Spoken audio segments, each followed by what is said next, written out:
In this lesson, we're going to show you how to create coupon codes for products in the checkout.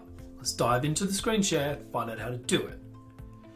Okay, so coupons are created by going to payments and then coupons. And you can see that this is a fairly new feature that's been released at the time of recording, indicated by the new label sitting above the menu item. Currently, coupons are only available for one-time products. Soon that they will enable it for recurring products.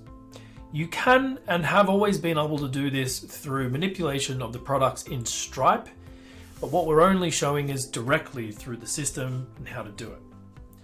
So to create a coupon, we simply create coupon. I'm going to just generate a coupon code. I always suggest you generate coupon codes where you can, because a lot of people guess coupon codes. You know, they just try 50 off or 20 off or something like that.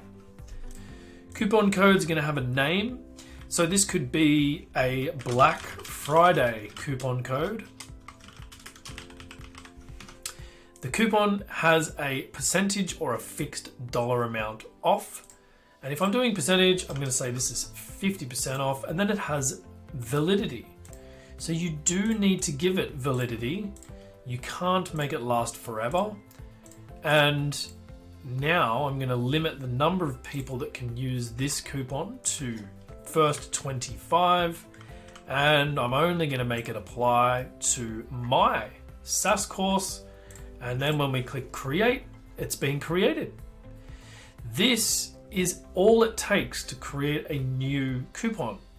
You'll also get statistics around how many people have redeemed this particular coupon. That's it for this lesson. We'll see you in the next one.